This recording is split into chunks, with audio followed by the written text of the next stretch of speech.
நம்ம கிறிஸ்துவை விசுவாசித்து அவரை நம் சொந்த இரட்சகராக ஏற்றுக்கொண்டோமோ அப்போதே அவருக்குரிய எல்லா நன்மையும் நமக்கும் சொந்தமாகிவிட்டது. விசுவாசியுங்கள், நாம இந்த பொல்லாத பிரபஞ்சத்திற்கு விடுவிக்கப்பட்டிருக்கிறோம் என்று நிச்சயமாய் விசுவாசியுங்கள். கிறிஸ்து நம்மை இதிலிருந்து விடுவித்திருக்கிறார் என்று விசுவாசியுங்கள்.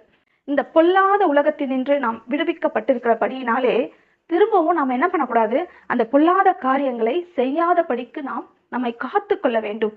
அதுக்காக நான் ரட்சிக்கப்பட்டுட்டேன், நான் கிறிஸ்துவை ஏற்றுக்கொண்டேன், நான் பரிசுத்தவான், நான் நீதிமான், நான் இனிமே இந்த உலகத்தாரோடு சேர மாட்டேன், இந்த உலகத்தாரோடு பேச மாட்டேன், அவங்க கூட போய் ஃபங்க்ஷன்ல கலந்துக்க மாட்டேன், நான் யாரையும் உலகத்தாரை என் ஃபங்க்ஷனுக்கு கூப்பிட மாட்டேன், யார் கூடயும் உட்காந்து நான் சாப்பிட மாட்டேன், அவங்க கொடுக்கறத நான் சாப்பிட மாட்டேன், நானும் யாருக்கும் எதுவும் கொடுக்க மாட்டேன் அப்படின்னு நம்ம என்ன பண்ணக்கூடாது, இந்த உலகத்திலிருந்து ஒட்டுமொத்தமாக நம்மை பிரித்து கொள்ளக்கூடாது.